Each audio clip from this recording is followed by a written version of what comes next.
are listening to the In the Mouth of Dorkness podcast. Here are Brad, Lisa, Brian, and Darren. Welcome to another edition of the It Modcast podcast. Joining us is Brian Young, the Turtle Dork. I've seen this raw strength only once before. It didn't scare me enough then. It does now. And also joining us is Lisa Gullickson, Pork Dork. I felt something. It awakened. But now I need to know how to wield it. And also joining us is Brad Gullickson, Jedi Dork. We are the spark that will light the fire that'll burn the First Order down. And I'm your host, Darren Smith, Rebel Scum Dork. When I found you, I saw raw, untamed power. And beyond that, something truly special. And welcome to the It Modcast Last Jedi cast. Yay! Skype cast. Yes, coming to you from a galaxy far, far away via Skype. How's it going, fellow dorks? Pretty good. Excellent. So It's lonely. It's lonely.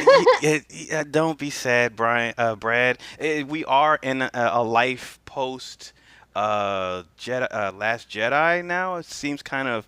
This always happens. Like, we have the build up in the anticipation. I remember way back to anticipating The Force Awakens, and then that next day after having seen it, or that review cast for that, I remember the same thing for when we saw Rogue One, and we actually did our special at the Alamo Drafthouse. Shout out to One Loud and Alamo Drafthouse.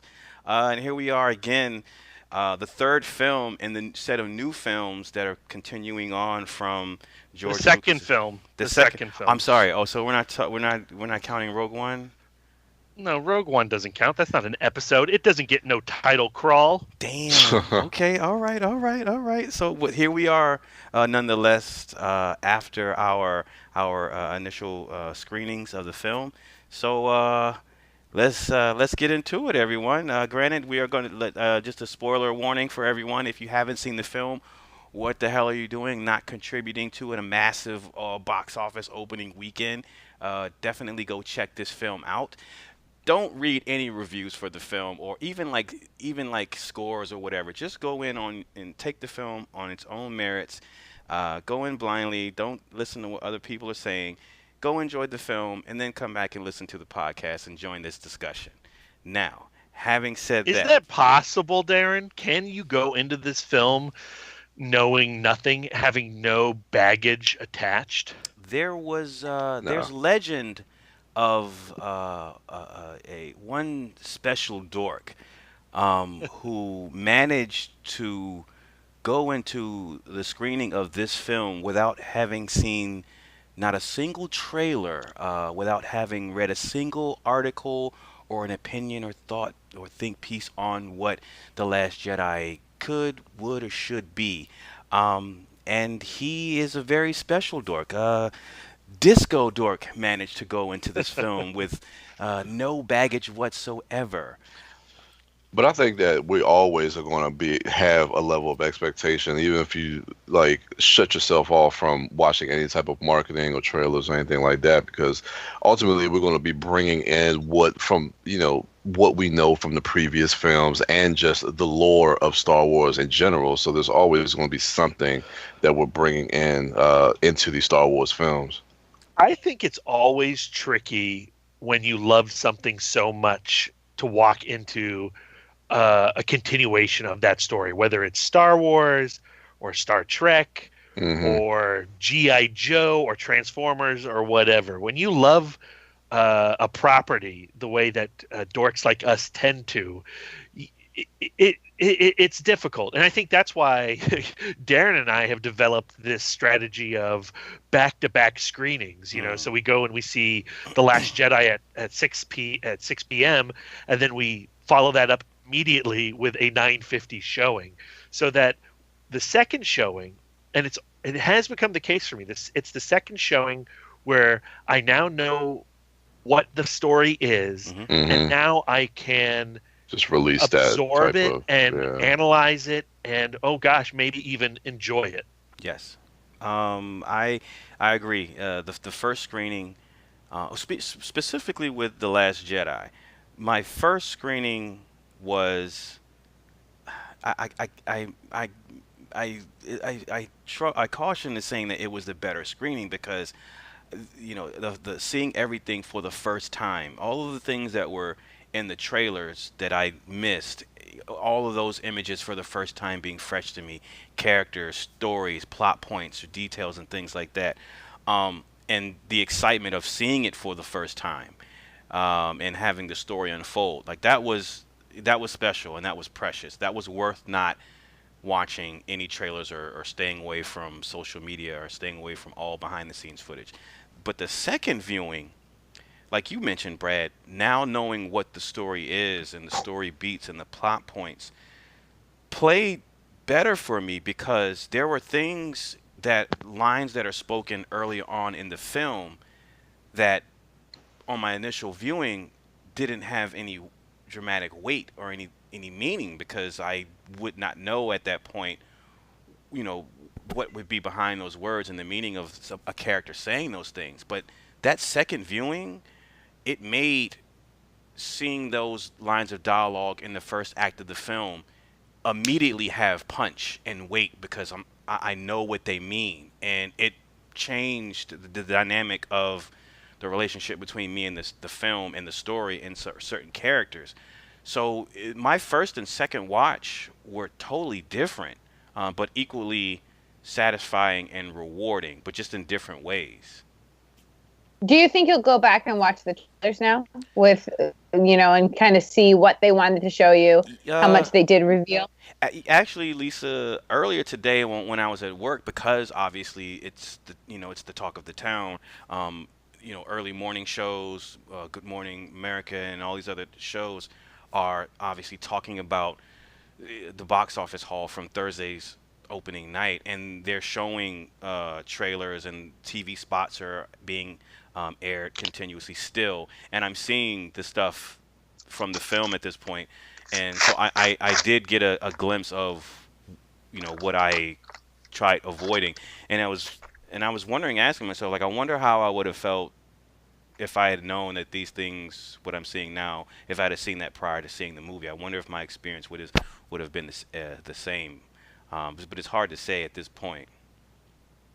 Yeah, because I used to go into every movie having not seen a trailer and just kind of going into like whatever, just bounce into a screening and just to see what it's all about. Just because I didn't grow up as like this major film fan. Yeah. But now, like, I get curious, like, well, how are they selling this movie to me? What do they want me to get out of the movie? And I think sometimes, with the trailer, they can set up a thesis statement in your mind about how they want you to perceive this movie, to good end or to bad end. Yes. But I mean, I do want to put a button in that point, Lisa, because once we give our thoughts on we have our discussion about the film, I do want to talk about something that Brad alluded to in the opening about the public reception to The Last Jedi, and some of the things that I've been reading post-screening as far as reviews. A lot of the opinions pertain to what you just mentioned, not being given or being given what they were sold in the trailer. So I do want to put a button in that and talk about that when we get done.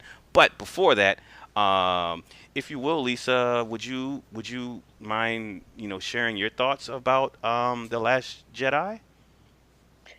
Sure, absolutely. I'll open up this conversation. So, to me, coming out of The Last Jedi, I found myself laughing a lot through the movie. I found that they really put in the effort to infuse a lot of humor in the dialogue, even in the more serious moments, in kind of, I dare to say it, like a Marvel style script, where it's this balance of, dramatic and funny and heartfelt and all of those wonderful things. Yeah. But coming out of the film, I'm not going to say I was underwhelmed. I gave it 3.5 stars. Okay. But I felt like some of that melodrama that I really look forward to, some of those deep emotional punches that I look forward to, maybe didn't hit on this first watch. I've only watched it once. Okay. But I'm not going to say I'm underwhelmed. I would say I'm exactly whelmed, and I would like to be overwhelmed. Gotcha. Brad, as far as what Lisa said pertaining to the comedy in the film, because if I'm not mistaken, correct me if I'm wrong, to me at least, The Last Jedi seemed to have more comedy than what were in previous Star Wars films, I think. Certainly more than Rogue One. Rogue One was not funny. Oh no. It's interesting. While I agree with Lisa that there was a lot of humor in it, especially with the Porgs and a lot of the Finn and Rose scenario had a lot of humor in there as well, and BB-8. There's a lot of joy in this film. Mm-hmm. However, what I came away with was the stuff that worked for me. It worked for me in a deeply emotional way, and I actually cried a lot during The Last Jedi, which I was not expecting. Yeah. At the end of the day, I think I agree with Lisa's rating. I probably give it 3.5 stars, which is the score that I gave The Force Awakens. Right. And me being who I am, a Generation 1 Star Wars fan, I don't think I'm ever going to love Star Wars the way I did when I was a kid, or when I watched Empire Strikes Back and New Hope earlier this week. Those are 5-star movies that cannot live in my brain any other way than they did when I was a child. Like, I cannot watch them analytically at all. I watch them as pure expressions of joy and adventure, right, and melodrama. Yeah. Now, and so when The Last Jedi touches upon those films in 3 specific scenes, it devastated me. Yeah. And we're talking spoilers, so I'll just go ahead and say those scenes real quick. The first time I cried in this movie was on the island. After Luke and Rey have been reunited, and Chewbacca, he learns about Han's death. He goes to the Millennium Falcon. He finds Han's space dice, and he encounters R2-D2, and R2 and him are reunited, and that's such a crucial relationship in the original trilogy. And R2 has had very little, and continues to have very little, to do with these new films. Right. But this moment of the two of them together, when he tells R2, "Look, I'm not coming back. There's nothing you can say to change my mind," and you know what's going to happen. And as Luke is speaking, you know he is going to project that original Leia hologram of "Help me, Obi-Wan, you're my only hope."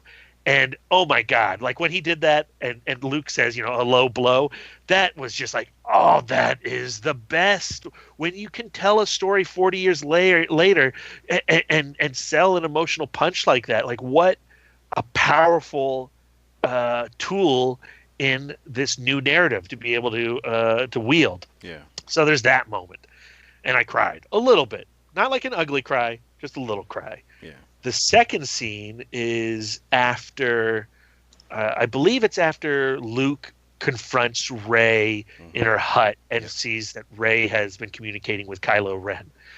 And he goes up to, and they separate. She leaves in anger, and he storms off, and he's going to burn down the Jedi temple, the tree that holds the sacred text. And he has this flame, and he goes up to burn it down, and he can't do it.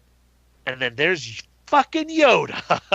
And I don't know why I was so shocked to see Yoda. It only makes logical sense for him to show up in this film. Right. But it blew me away. When you first see the silhouette of his ears, I was gobsmacked. Yeah. And then for that scene to play out where Yoda calls down the lightning, and burns it down and says, look, that's just books.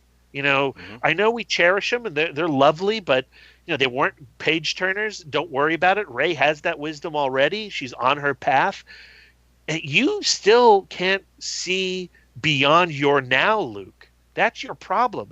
That's been your problem since you were a kid. And for Luke Skywalker, Jedi Master, to still need an education from Yoda, that is when I ugly cry. And we saw the same 6 p.m. screening, but I was sitting down in the 3rd row in Dolby Prime, having my face melted off. And I was sitting next to 2 strangers, and I lost it next to these people. I'm sorry if I embarrassed them, but I was jiggling ugly crying. I could not contain it. That's my greatest regret for not sitting next to you during that screening. I wish I could have been there to hold you. Thank you. And the third is the climax of the movie when Luke and Kylo Ren have their confrontation. And actually, I pretty much start tearing up the moment Luke walks into the bunker at the end. He has a conversation with Leia. They connect. He apologizes. She accepts his apology. And he says, I'm going to go off and I'm going to confront I'm going to confront Ben Solo, and it has to happen. And then to finally have that reveal where it's a force projection, and you cut back to Luke on the rock, and he's like achieved all-time Toshiro Mifune samurai level of Jedi. It was so fucking bad. I lose it. That like it blew me away. And so for those three scenes, I gotta say that I love The Last Jedi. I'll stick with my 3.5 stars because some of the side stories, as much as I was entertained by them, I didn't dislike anything, but I wasn't as invested in that as I was the Kylo and Rey story and the Luke and Rey story. Yeah. So when the film wasn't dealing with that, I was not as excited. All right. Well, we haven't heard from Turtle Dork yet, so this is what I want to do to get Turtle Dork's first opinion. So obviously, if you're listening to this podcast, you've already seen the movie. So we're not going to go beat by beat as we're explaining it to you, as if you have not seen it. So we'll just talk about we'll just go from not from each scene, but we'll just jump through the movie maybe and try to do it in chronological order, by scene. So. Brian, I'm sorry. No. It's okay, because we can expand on and get other people's opinions about those scenes you just mentioned when we get to them. It's fine. So Brian, the movie opens and we have the rebels fleeing the rebel base that we saw at the end of Force Awakens, as the Last Order are coming, and we see Poe Dameron on one of his flyboy solo rogue missions, trying to destroy the huge what's it called, the Dreadnought. What were your thoughts on the opening of the film as far as this particular action sequence and highlighting Poe Dameron, who we didn't really get a lot of in The Force Awakens? Like, what were your thoughts on the opening of the film? Opening. I liked it. It starts normally how a lot of start. Well, I don't want to say normally. Anyway, I like the opening of the movie. I like Poe Dameron. I think Poe Dameron is probably one of my favorite characters. They do give him a little bit more to do. Mm-hmm. I guess the only takeaway I really can take away from that opening sequence is the bomber. Yes. With the Asian girl Rose's sister making that sacrifice. And unfortunately, that's really, when it comes to Rose's story, that's really the only thing I really liked about her storyline was that opening scene with her sister, and the medallion that she's wearing, and the sacrifice that she ends up making trying to destroy that dreadnought. I thought that was a very effective sequence to really just show the sacrifice for her character and really kind of propel Rose's story and her motivation for where her character ends up going. Unfortunately, I didn't really like how that, because we get 3 different kind of storylines that are running parallel in this film with Poe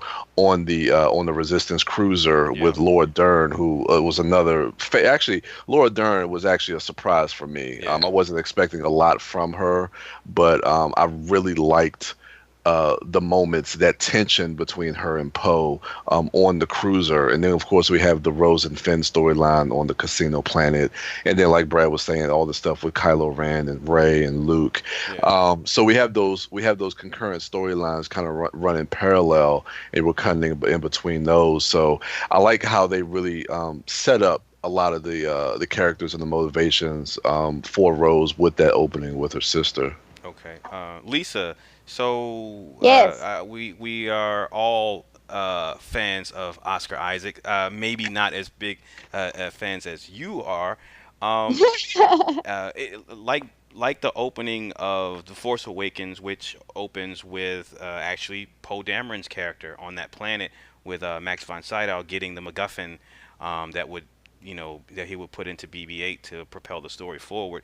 We have another opening with Poe Dameron sort of setting the narrative ball rolling outside of Rey's storyline, outside of swooning over Oscar Isaac's Poe being badass in his fighter. What were your thoughts on the opening of the film as far as setting the tone for what the rest of the film would be? I found it really exciting.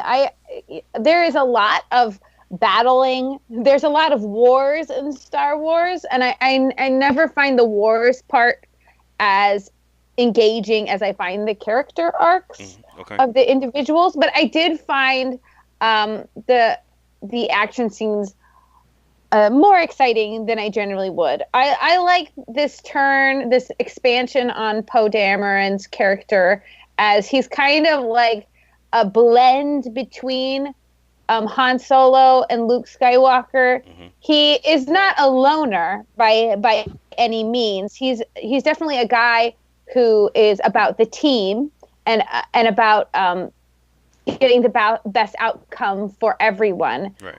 He starts out more of a rebel than Han Solo is, where Han Solo, I mean, it's all in his last name. He's like a loner kind of guy at the beginning of his story. So, but he is a guy who does not like to follow the rules. Right. And he believes that he knows best. Right. So and that really gets laid out in this opening scene. Also, we see the trend of nobody we know dies in this movie. Everybody, like, I know we're talking like about this film, like everybody who's listening has watched it. Everybody makes it. Everybody we care about makes it. We do get to see a bunch of extras, go down in flames, literally and figuratively. Who dies? I mean, aside from Luke Skywalker checks out. Like, he's done and he signs off. This is Luke Skywalker signing off. I'm joining the wind. I mean, like, he doesn't get the post through his chest and game over. You know. I kind of agree with Lisa, and I mean, I do. I mean, if it hadn't gone the way it did in the movie, we wouldn't get the scene at the end between Luke and Leia. But I'm gonna jump ahead a little bit. But the moment when Kylo Ren has to make the decision within himself if he's gonna basically kill his mom or not, and he doesn't. But the two fighters flanking him shoot the rockets, and she gets blown out into space.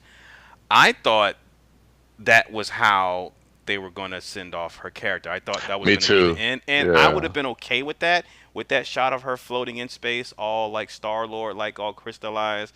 I would have been like, that's sad, but, that's kind of oddly beautiful. Okay, she fell at the hands of the Last Order, which is kind of fitting because that's who she was at war with. That's fine. But when they brought her back, I kind of felt, I don't know, not cheated, but I felt like... I mean, I don't think that scene is done particularly well. I don't love that moment. The reason that happens is because Carrie Fisher had filmed all the other stuff, and they needed to find a way for her to check out. It's like Channing Tatum in Kingsman 2. He gets called away to another movie. Okay, you're in a coma, and that's why that happens. So I think that's an unfortunate plot element as a result to the reality that we're given.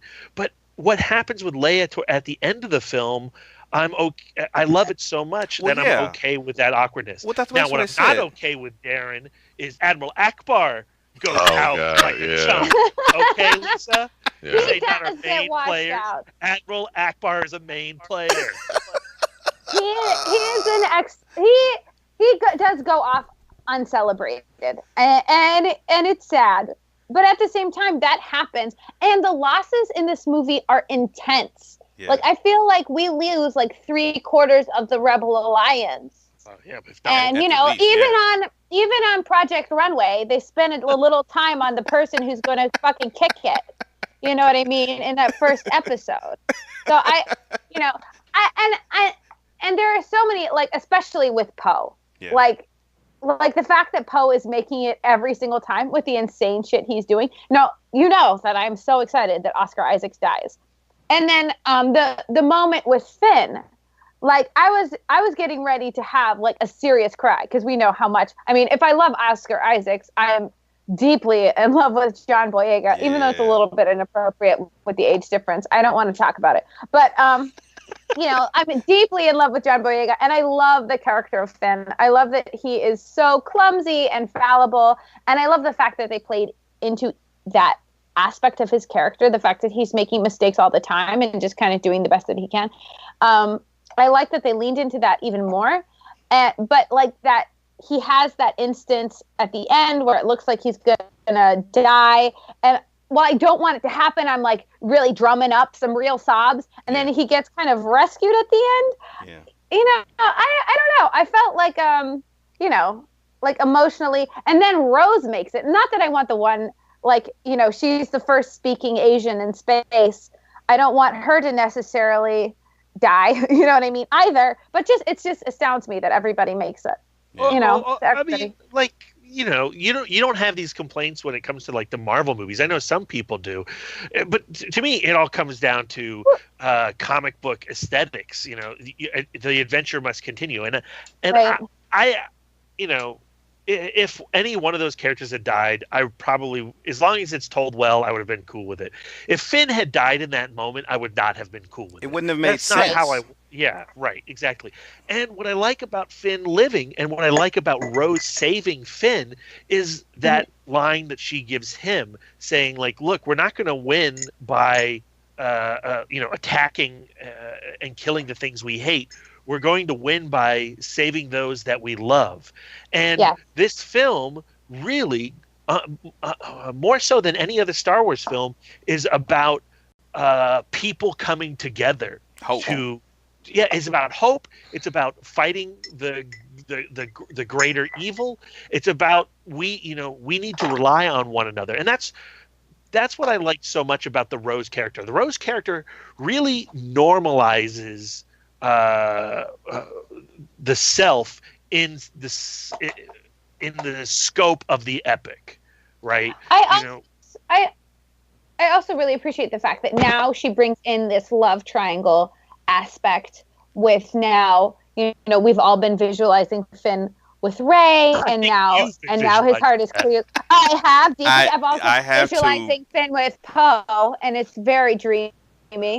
But you know, I like at the heart of, before we find out they're brother and sister, there's like this love triangle energy. You can't deny it.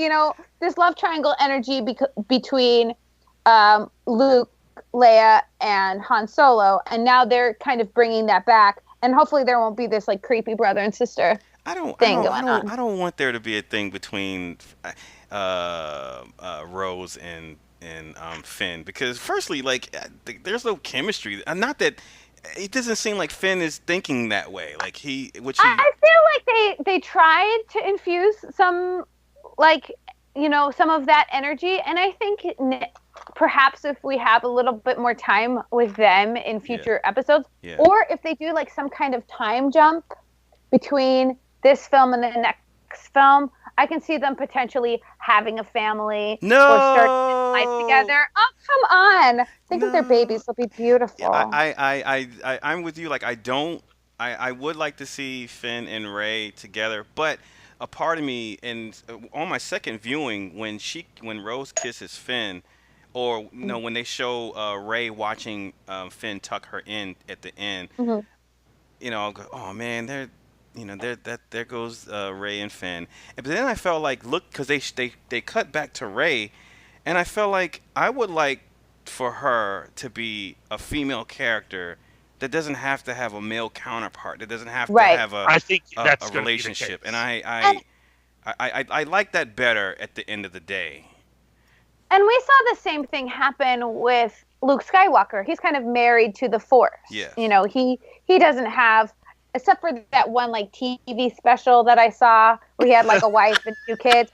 Like canonically he has not settled down. Yeah. You know, he's just kind of, he's kind of like a monk or something. Yeah. So I think maybe she'll go the way of just kind of being married to the Force. And I hope that's the and case. just boning Kylo Ren on the side. Whoa! Whoa. All right. You know she's attracted to that dark side. She wants a piece of that. And now that they're clearly not brother and sister, I mean, she's got thumbs needs. up. So speaking of brother and sister and family and heritage, what are everyone's thoughts about the reveal of Rey's parentage, her folks, her family? Which Did they reveal that? Yeah, well, you know what? Watching Force Awakens right before, when she touches the lightsaber in Force Awakens, and she has the flashback, she sees the scene of what's the guy that Simon Pegg played? 1/4 portion. That guy. Yeah, she has a flashback of him pulling her away, and she going no, reaching out for her parents, and you see a ship taking off, leaving her. Right. Flash forward to the Last Jedi when Kylo Ren tells her, he says, you know the truth, and he speaks it. He says, your parents were nothing. They were nasty junkers. They sold you off for drinking money or something like that, and left you. So what he said to her ties into what they showed in The Force Awakens in her premonition when she touched the lightsaber, and him saying you already know the truth mirrors the fact that she had already seen that vision. She knew, she had that memory already. So I think that was Rian Johnson's way of saying that, yeah, the big reveal is she's not tied to an Obi-Wan or a Skywalker or whatever. She's a person from humble beginnings. Not to say that Luke wasn't, but I think to tie her to Skywalker heritage or Kenobi heritage or something like that would take her away from humble beginnings, because that means she's got, like, quote unquote, like not really royalty in her blood, but she has something that we all associate with greatness immediately. Whereas so Brian, you don't think they revealed it? You don't believe what Kylo says in that moment? Well, I mean, he has reason to try and manipulate and lie and deceive her. So I don't know but then again, and that's what I love about his character, is that we really don't know what his real true intentions are. But you can also see the vulnerability and, him breaking, as far as there's layers to how Adam Driver was playing that character. So there's part of me that when they had that conversation, I don't know if I 100% believe what he's telling her is sincere and genuine, but it could be. I think he's definitely telling the truth. I think that it goes along with one of the main things that main conceits they're going throughout the story is that the Force is not something exclusive, and the Force is not something that's special. The Force is something that everyone can tap into, and everybody has the power and access to the Force. Yeah. So, which I think is a beautiful message. I agree, and I do like that aspect. And again, going back to what Rose was saying, it runs parallel to what's happening with Rey, and saying, that this is not a special thing. We all have access to this. We all have the ability to contribute. What I will say is that episode films, not the side stories, not Rogue One, not Han Solo movie, not Obi-Wan movie, the episodes have always been, the Skywalker saga from episode 1 to episode 8.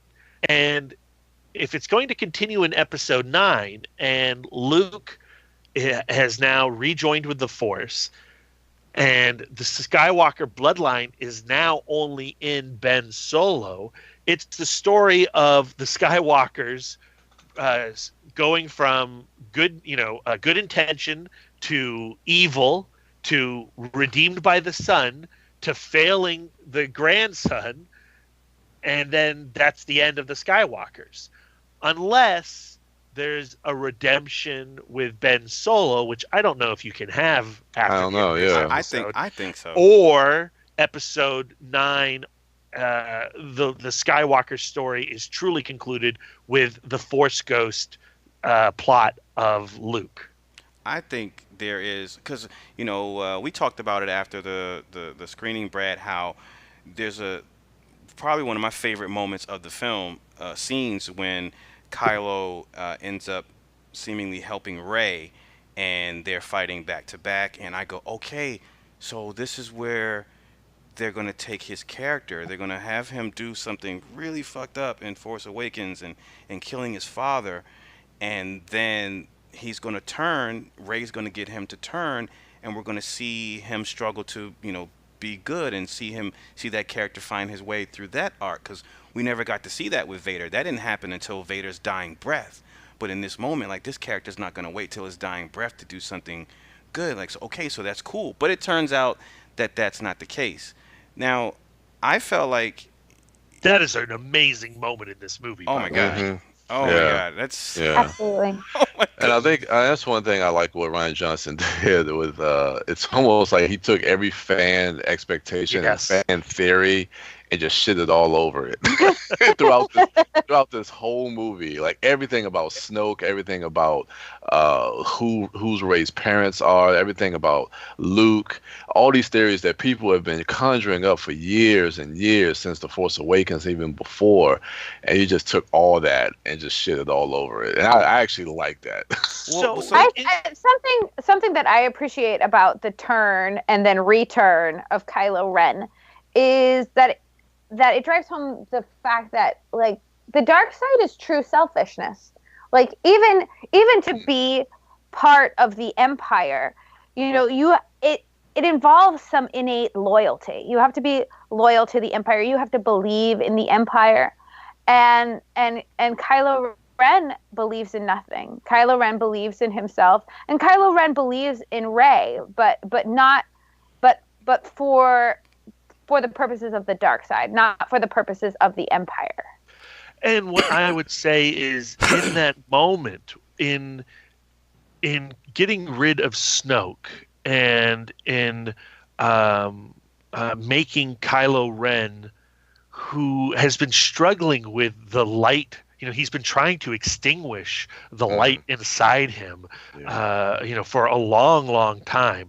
And this film solidifies the fact that no other Star Wars movie, and including the original trilogy, really makes the struggle between good and light as clear and as physically palpable as you see in this movie and in the performance of Adam Driver. So when he expunges Snoke and you get that awesome action scene. I can't even express how cool it is. Awesome. Yeah. Back-to-back lightsaber duel with those Praetorian guards. I mean, that's just like an all-time Star Wars highlight. Man, when she threw him the lightsaber and he caught it and cut it on and off real quick just to put the beam through the dude's head. Holy yeah. That was bad. I would kill people exclusively that way. Just have a long coat. If it was that easy to kill people, I'd be on the dark side. In that moment, when Rey is like, okay, good, I've turned Ben. Ben's back to being Ben. He's no longer Kylo, and he goes, "We got to kill the past, okay? You got to join me. We can, return order like Vader did to the galaxy."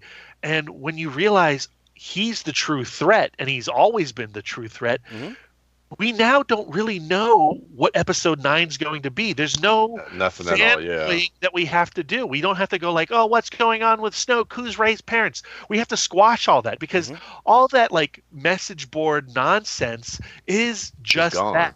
Yeah. It's gone, and it's nonsense. And now we can just concentrate on the characters and what's going to happen to them. Yeah, and I love it. And that's what gets me excited about Episode 9, because now, after everything that's kind of transpired after this film, I have no idea where this movie can go, or Episode 9. And that's something that I like that. I like that we have that feeling about the next movie. And Brad, I brought up... Oh, go ahead. I'm sorry, Lisa. I think we have some seeds. Seeds of where it's going, for sure. I think that they've laid the groundwork. They've laid the groundwork for something really interesting. Yeah, they've set it up, but it's nothing as far as where we thought, but prior to this film, where we thought the movie would be going. Brad, you said that you were wondering about as far as Ben having the last of the Skywalker bloodline and the lineage, and what that would mean if this is where it ends with him. And I brought up that whole sequence with him turning, and then we thought he was going to turn. I brought that up because, Kylo Ren like did some really bad stuff. He killed his father. He's killed like all manner of people, whatever. But Vader, Vader killed like countless people. He blew up a planet, blew billions of people up, but still so many kids, right? But still, in the eyes of fans, was able to be redeemed at the end of Return of the Jedi. So I don't think, certainly in the eyes of Luke. I mean, in his final moments, and actually, I guess it's his turn. Vader was not able to allow the Emperor to kill his son. So his redemption is really saying, hey, don't kill my boy. My boy's probably right in all this. Backsies. I'm going to take some backsies. But if the dark side was truly 100% within him, that wouldn't have happened. So just like that, Kylo still has some good in him because he hasn't killed Rey yet. Right. I think that's what the next film is really going to be about, if it's possible for this character to redeem himself. And I'm not sure if it is, and I'm not sure, honestly, if Vader does. Yeah. But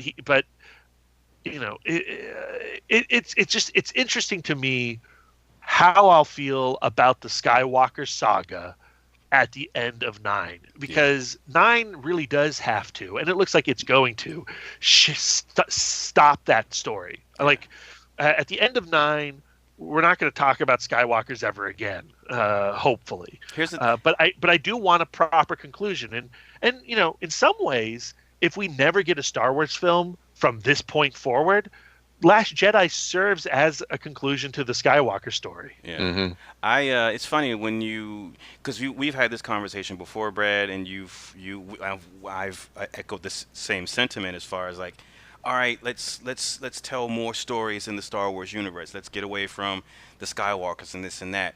I feel the exact same way, but it's funny that, and I'm not calling you out. It's something that I thought about when you told me the 3 moments that stuck out to you the most in The Last Jedi.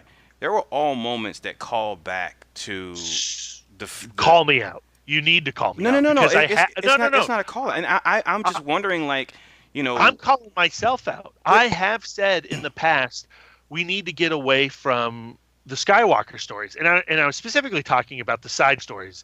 Rogue One becomes a story about the Death Star. We're getting a Han Solo film. We're getting an Obi-Wan. Yeah. I mean, with these side stories, and I'm hoping with Rian Johnson, his next trilogy, that we are going to now go explore the outer rims of the Star Wars universe and have a myriad of tales. And 9 is shaping up to be a Rey story. You're going to find that in episode 7, 8, and 9. It's really the story of Rey finding herself and her place in the universe and in the Force. And that's great. No, but we still have that spirit of mentorship, the mentorship of Luke Skywalker, the mentorship of Han Solo. Yeah. Now she and Leia just met, but I'm sure in the brief time they will have together between films, she will leave an indelible mark. So I still think that the spirit of the original cast we will feel that resonate through the future films for a long time. Yeah. Because so my thought was like, when you say that when you weren't with Luke and that scene with Yoda, stuck out to you the most, that's the one you keep going back to or you gravitate towards. What happens when we're not telling Skywalker stories anymore? We're not talking about Yoda because he has nothing to do with the kid with the broom and things like that. How, not just you, period, not just you personally, Brad, but how do we as Star Wars, how much do we mean it when we say we want to get away from the Skywalker? Well, exactly. I agree. And I mean, the problem is that we originally fell in love with Luke, Han, and Leia. Yeah. Luke, Han, and Leia in the original trilogy, and so thanks to Star Wars making billions of dollars, they can come back 40 years later and continue their stories where, you're not going to get Kramer versus Kramer episode 9, right? Yeah. And so it's a true treat and a rare opportunity to see a character when he's a teenager achieve a life goal when he's in his 60s or 70s. Yeah. And like that, you don't see that in other stories, at least not in other films. At the same time, like, I hate the prequels. I think most of us on this podcast, to one degree or another, will say they're bad. Yeah. But there are kids who were 10 years old when they, saw Attack of the Clones, and they love the prequels, and they don't understand old men and old ladies like us complaining about prequels. They call us prequel haters. And then there are kids who discovered Star Wars during the Clone Wars cartoons.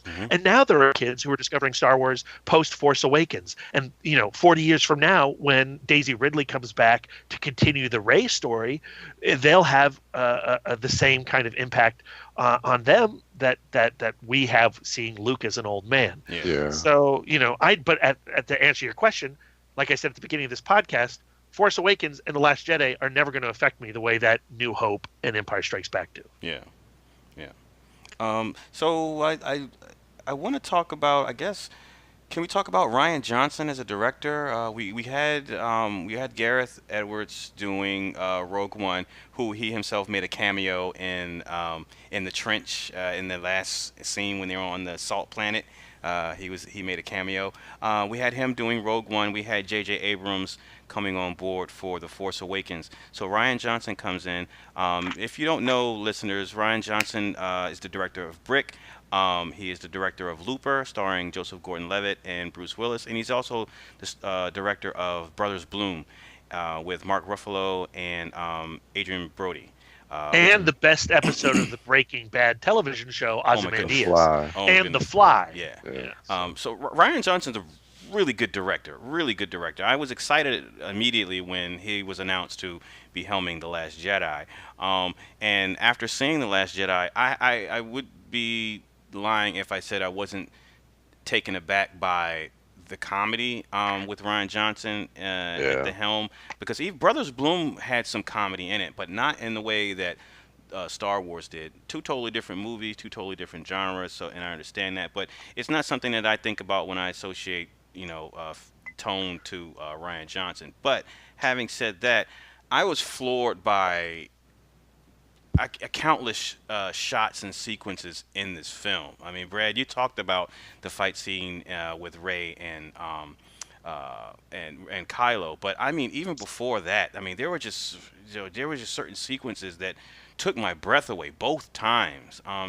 What are your thoughts as far as Rian Johnson, not just cinematography wise, but his directing choices in the film? I mean, I just love how he handles character. And, I mean, you see that in a lot of his films, whether it be Brick or specifically Looper. I thought Looper was amazing, just using that, the young and the old versions of that character and the complexities of them seeing the error of their ways and what, like, Joseph Gordon-Levitt had to do at the end of that movie and stuff like that. So I like how he takes character and he really kind of just fleshes out the complexities of, more specifically with, like, the Luke, Rey, and Kylo storylines. I thought a lot of that stuff was just perfectly done. Being able to kind of just handle a lot of the complexities of those characters and really tell a complete narrative that's not hard to follow and to see where this is going to go in the next film. So I mean, I thought he did a fantastic job just dealing with that and story and everything. What about you, Mouth Dork?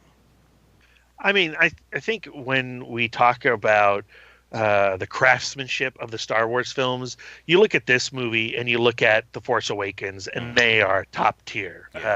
I think Force Awakens is a beautiful looking movie. I think this movie is a stunner.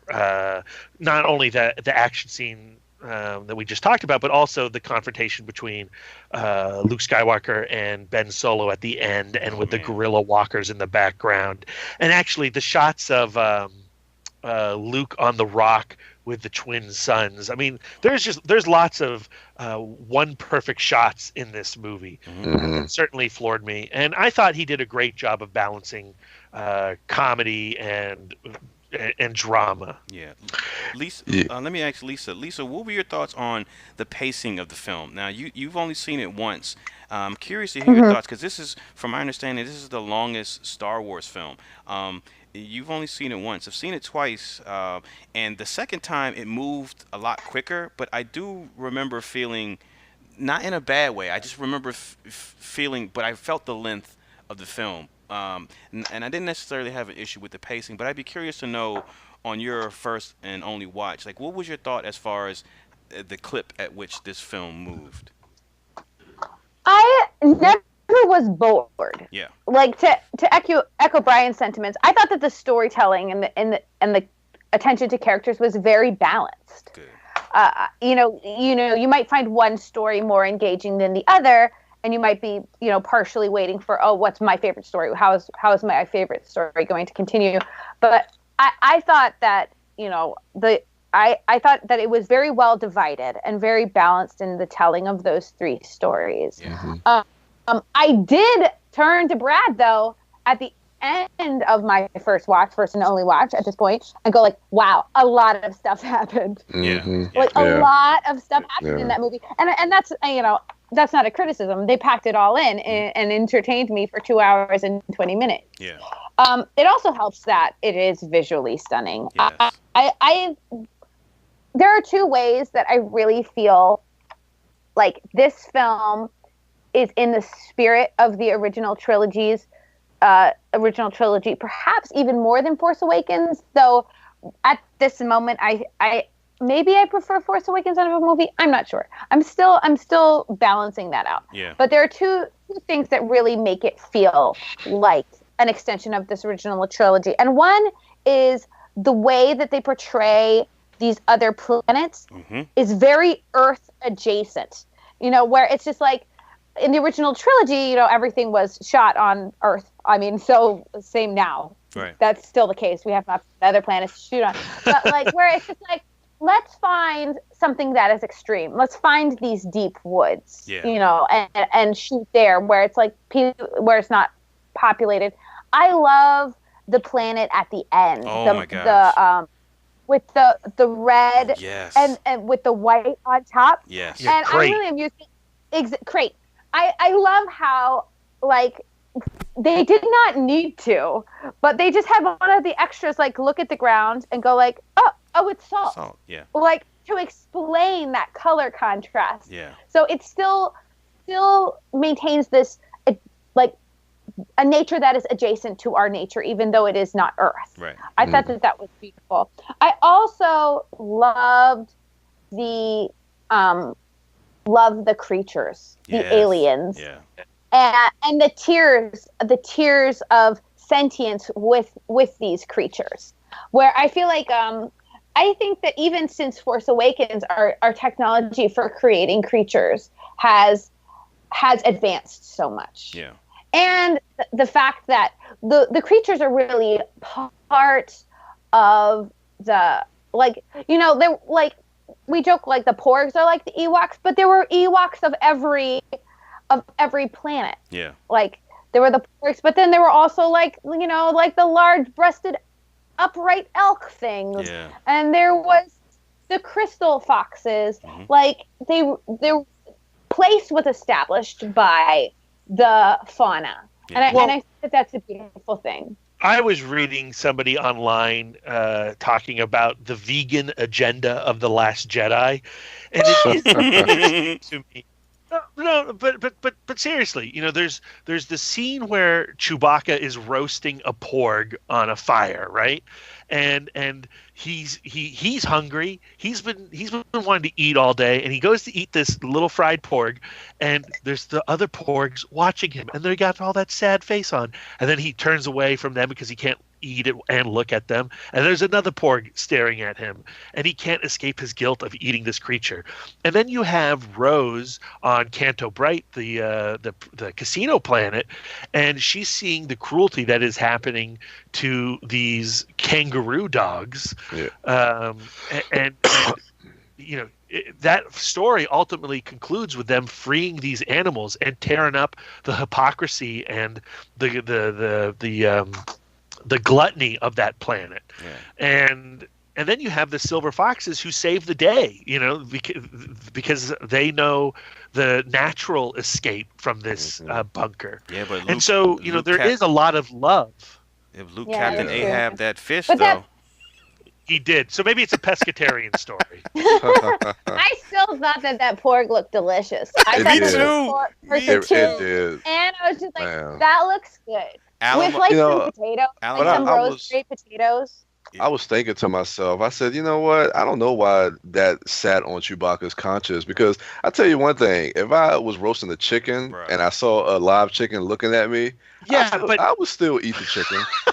But Brian, chicken aren't cute. Because Like- if you like, what but if if it you was a don't eat dog? it, but if you don't eat it, you just cut that thing's head off and burned it for nothing. You skinned it and cooked it for nothing. I know. That's I know, that's I know. worse. That's murder. I don't know. It's, but going back a little, I do think they are saying something there. And, Yeah. yeah. I'm eating pork burger. That's But it's where you could talk about the cinematography. One of my favorite shots, and going back to what you were saying earlier, Brad, about some of the moments that kind of like just got you really emotional and teared up. Like one of the ones for me, and there was a lot of crowd pleasing moments that my crowd, I saw with a great crowd that really, they were clapping and applauding and just rooting at the right moments. And one of those moments was at the end when you reveal that Luke is still on the island and he's floating in that zen-like state, and like everybody just cheered. But that moment when he like falls down and right before he becomes one with the Force, he's looking out at the two suns. And like that moment, I was just like, man, then you see him disappear.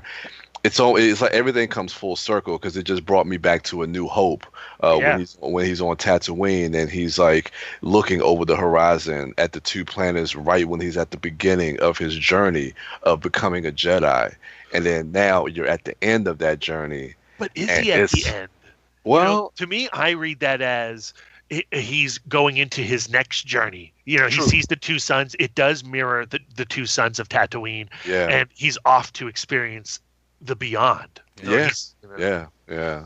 I saw that got me choked up. That was just awesome to see that. I don't completely understand like the ability for Jedi to ghost. You know what I mean? Like come back as ghosts. Because I know that Obi-Wan Kenobi like had unfinished business. I know it doesn't follow the same logic, but I don't know. Like It's not it's unfinished just so business. at peace. No, that is what it is. So when they rejoin the Force, they leave the physical behind. They do leave the physical realm. They only reappear when they need to, or when they want to. So it's like a spirit, like a ghost in a traditional ghost movie, in a traditional sense, a ghost manifesting itself to say, "Hey, this is my killer. Help me solve my murder." Type deal. Yeah, but I mean, it's much more. It's the opposite of that. It's about understanding life. It's a reaching nirvana. You see it all, and now you have the ability to come back when you can to help people reach that same state. So it's like an angel thing. They're like angels, Basically. or like No. They're Force ghosts, Lisa. That's what they are. I'm so sorry. I'm just saying that they're more Clarence than they are Casper. But I think there's a possibility that we could see Luke in Episode 9 as a Force ghost. Oh, We yeah. will. That'd We be fun don't. show. That's Absolutely. that is Yeah. definitely happening. Brian, I do want to get your opinion. So there's a moment in the film where Finn and Rose, they've been captured on the casino planet, whatever that planet's name Oh is. yeah. And they were on the Right. mission. Yeah, they're on the mission to retrieve Find a a decoder. decoder. Yeah, because they have to implement their plan of taking down that ship. So The they tracker, find yeah. themselves in a cell with a character. What are your thoughts on this particular character? I mean, the actor is awesome. Yeah. It's one Benicio del Toro. Yeah. I know your favorite actor, and yeah, I mean, I do remember he was in the film. I didn't know anything about his character except that his name was DJ. Same. But yeah, he's one of these type of characters that really doesn't play a side. And he was a little bit more comedic than what I thought. Again, this storyline is hit or miss for me. Yeah. And I don't know if was completely on board with his character. I do kind of like his. I don't even know if you could really call it a turn, because you kind of establish that he is kind of just, this rogue person that's kind of that will play both sides just to his advantage, whichever way it goes. But yeah, I mean, it was cool to see him in the movie. It's weird, because it's. I don't want to say it's the Sam Jackson thing of seeing a popular actor in a Star Wars movie, but when Benicio comes in, it does kind of took me out of it slightly. Yeah. But so it was a little weird. I got you. I'm so biased because I love Benicio that when he shows up on screen, I'm literally grinning from ear to ear because I'm like, that's Benicio. Like, I don't even care what these characters call him. That's Benicio, and I love it. And I agree. On second watch, I'm like, okay, what ultimately became of them coming to that planet? Like, besides just picking him up. And like all the other stuff that they showed, like, could they not have gotten him some other way? And it just felt like they took the long way to get this guy that they needed. So ultimately, I felt like maybe that wasn't necessary. But at the end of the day, I just love watching him act. I love watching that guy, or at least change his character up, because originally he wasn't the decoder that they went to that planet to look for. Like, if he was that person they were going to look for, I think that could have streamlined that storyline maybe a little bit more, and like you say, kind of condensed that, and probably would have helped the overall movie as well, as far as runtime and other things like that. But yeah, you're right, it did kind of go a roundabout way of just kind of getting to that end point. Yeah, but talking about roundabout though, like that Benicio makes everything that Finn and Rose did in the entire movie null and void. Yep. They literally accomplished no things and saved no people. That's what I mean. Like that whole subplot. They saved a horse, and then Rose saved Finn, but Finn did fuck all. God bless him, because I love him. Here's what I'm going to say about this, though. With The Force Awakens, and especially with The Last Jedi, I feel that the filmmakers are less interested in pushing plot and more interested in putting characters in scenarios so that they can bounce off each other and their relationships can build. Right. And that's what that scene is all about. The Canto Bright stuff, it's all about connecting and introducing Rose as a character and connecting her with Finn and seeing how they play together. Yeah. And if I was just to watch an episode of television that was their scene on Canto Bright, I would have loved it. And you know what? Lots about it I did love. It was like going into the Mos Eisley Cantina and seeing this wild ray of Star Wars life. I soaked it in and I enjoyed it. I agree. At the end of the day, it's probably filler. And yes, Brian, when Benicio del Toro shows up and he is stuttering, what are you doing over there, Darren? That's not me. You got like a. Oh no, that's not me. That's Brian. No, everything's silent over here. No, it was Lisa. Oh, yay. Lisa. I accidentally clicked on something and it started playing, and I tried to stop it, but I panicked. Oh, no. I'm so sorry, Brad. But you were Get saying back to Benicio del Toro. Yeah, you were saying about Benicio. He's got that crazy lisp, and like every movie, he has to have some weird speech impediment. I don't understand his method, but I also I'm with Darren. I liked it. I agree with everything that you guys are saying, but ultimately I come out giving it a thumbs up and being cool with it just because I had a good time. Yes. Yeah, Oh, same. yeah. Absolutely. That particular that scene on that plane, that casino, Lisa, you talked about the advancement and the creations of different aliens and species. On your second watch, I mean that scene is going to be so fun. Your eyes are just going to dart around the screen even more to just pick out different details and creatures and things like that.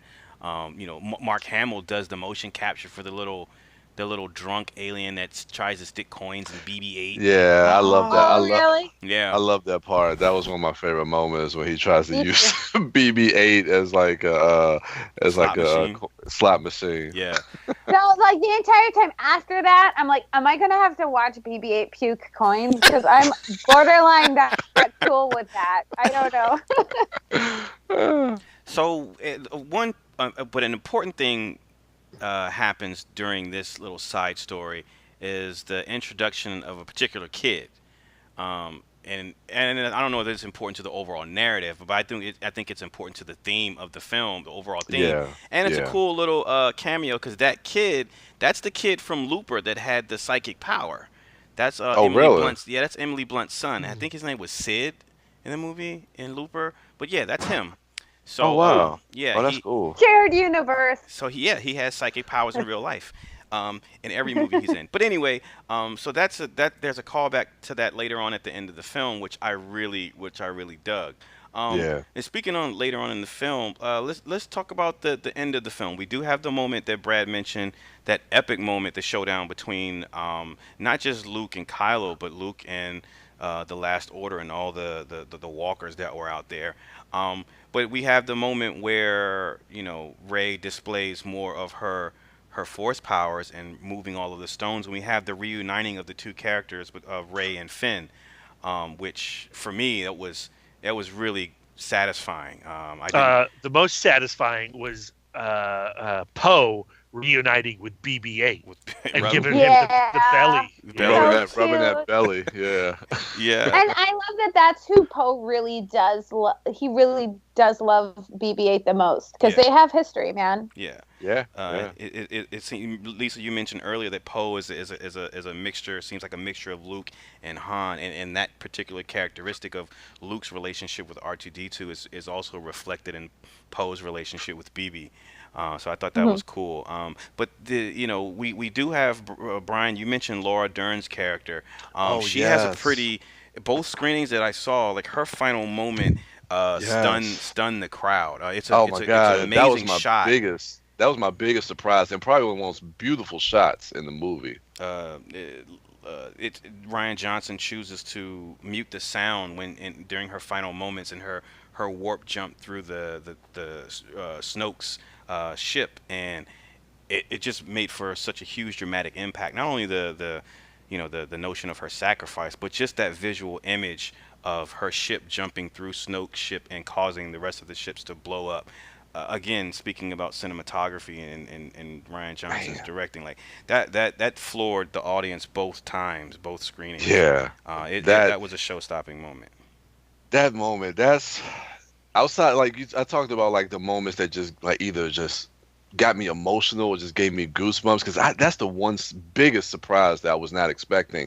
Of course, we saw when she was turning the ship around that she was going to make some type of sacrifice. I didn't know what that was. Maybe she was just going to like crash the ships into the other rebel ships and whatnot.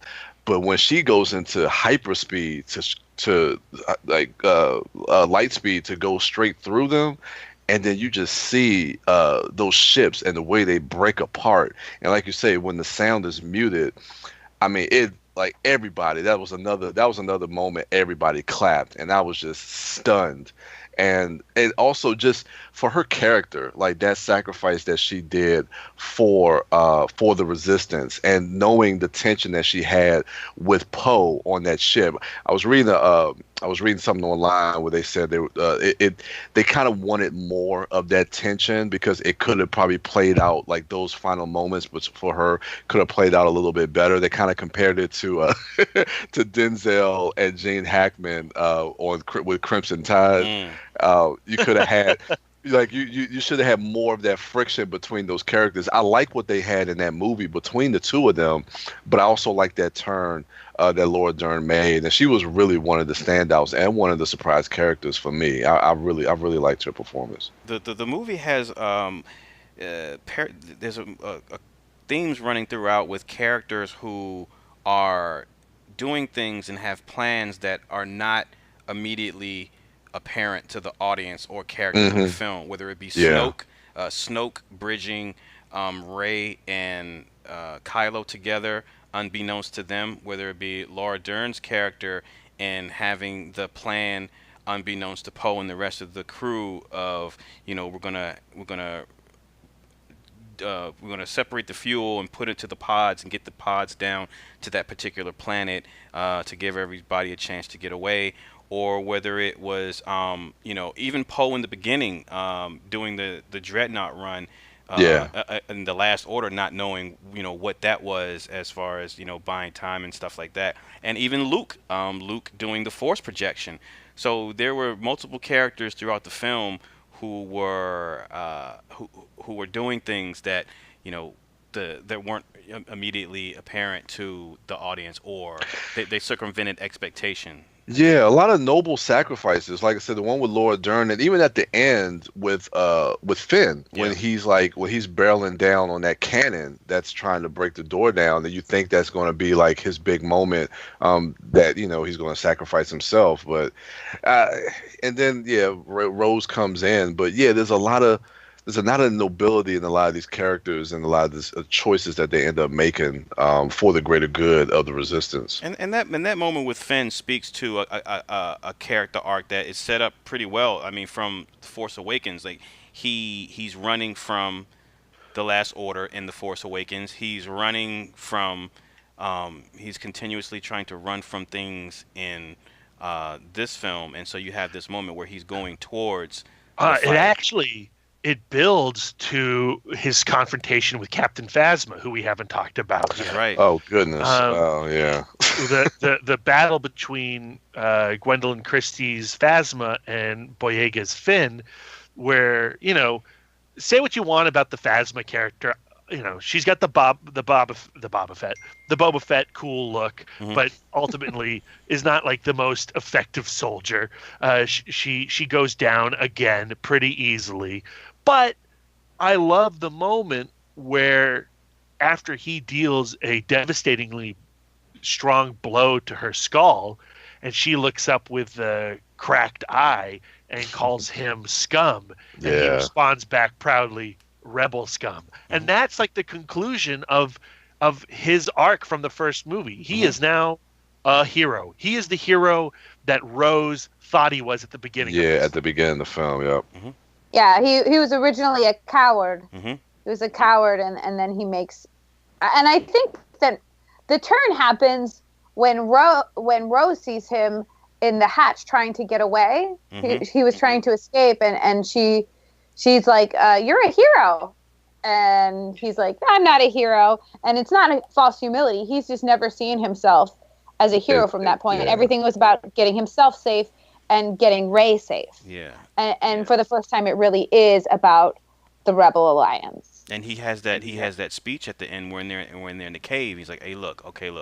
I know they're on the outside. They have that huge battering ram thing, but we are the spark that will light the fire, that will, burn the Resistance or whatever. Like, let's go out there and let's fight. Let's not run. Let me not run away anymore. Let's go out there and fight." And so, you're right. So now I think about that. If I had a thought about all that we just said on my first watch, I would have been super scared when he was flying towards that cannon. I would have thought he was going to die, because I knew he wasn't going to die, because I was like, he can't die like this. Like, his story's not over yet. But if I had thought about all the stuff that we just said, I'm like, man, that would have been like a complete arc. Like, he could have died, and they could have been like, well, yeah, he had his full arc. He was afraid, and then he became brave and sacrificed himself. He fought for something. So I'm kind of glad I didn't have this discussion prior to seeing that. I'd have lost my shit. I'd have been so nervous, like Lisa was. I like how Rian Johnson really made this film to the point where it wasn't predictable because of Oh. everything that you were going through, and seeing certain characters that, like, I had no idea, Snoke or Captain Phasma, or even towards the end Luke Skywalker. And then when you start killing off a lot of the Resistance when they're in those pods, like heading towards Crate, and it's like a lot of this stuff is starting to happen. I'm like, this movie is really bold. I was like, they are taking some chances with this film. So when you talk about, like, all this filler with Canto Bright, that all of that was building to the Rebel Scum moment and to Finn's heroic dive into the canon. Yeah. And you do need that for those moments to have an emotional effect. Yeah, absolutely. So the final scene, the film concludes, this particular episode concludes with that small fraction of the Resistance, as Lisa mentioned, 3/4 of the Resistance has been obliterated. And it feels like there's 15 people left, all packed into the Millennium Falcon. Right. So they're all in the Millennium Falcon, and we have Rey sitting down talking to Princess Leia, and they speed off to another outpost. They're going to try to set up shop somewhere else, and then we cut back to the kids, the stable hands, and the little boy is telling the story of that has already become legend of Luke's stand against the Last Order, and it is that thing that they were talking about throughout the whole film, and the rebellion being a spark, being to ignite the flame within the rest of the universe, the galaxy, to fight back, and we get to see that spark ignite in these little kids, and it's in that one stable hand that I mentioned that was in Looper. We see him exhibit force powers, and that's another one of my favorite moments of the film. The fact that we always talk about, especially in this particular film, talking about being a beacon of hope, and these beacons, and reaching out and sending out a distress call to the rest of the galaxy, inspiring other people to fight. And to see that inspiration, that little kid, to me is little Brad, it's little Darren, it's little Brian, it's all the little Star Wars fans who saw Luke's exploits in A New Hope and were inspired, and the next generation, and this film being for, like you mentioned, Brad, like Rey is going to be, for these kids that are just coming on board on these films, she's going to be their Leia, she's going to be their Luke when they get older, and when she returns to close out her adventure. So, and I felt like that kid kind of embodied all of those things. Well, and do you mind if I jump in here, Brian? No, go, yeah. And I know lately I have been talking about finding the now in so many films and the urgency in so many films. But at the end of the day, when you have that sequence, I can't help but feel the current state of the world that we're in, and with GOP tax scams and net neutrality and all the other horrors of Trump's America, and how we're all seeking hope, we're all seeking that spark, and we need to rally around these minor victory stories. We need to rally around each other. We need to resist. It's called the Resistance now. It's not called the Rebel Alliance. It's called the Resistance. And so I can't help but feel the contemporary in these Star Wars films, and especially The Last Jedi. Yeah. I know, because for me, I love that moment, because at the end, I thought that was just a perfect ending to the film, because even in the scene prior to that, and I think it works thematically as an ending, where I'm hearing a lot of people now talking about, oh, well, who is that kid and who is he going to be? I don't think he's going to. It doesn't matter who he is, or that he's going to become a character in the next film or anything like that. I think it works thematically, because even in the scene before that, you hear, I think it's Rey talking to Leia, and she's saying, like, there's not many of us now. Are there other ones out there that can join the resistance, and Leia is trying to reaffirm to Rey that, you know, yeah, they're out there. And then it's like you see that kid and he's pointing, you see him with the ring on, with the symbol. This ring. Yeah, with the symbol, and it's like it's just showing you. And then there's always that theme that's been running through this movie where you hear Luke say it, you hear Leia say it, where it's about hope.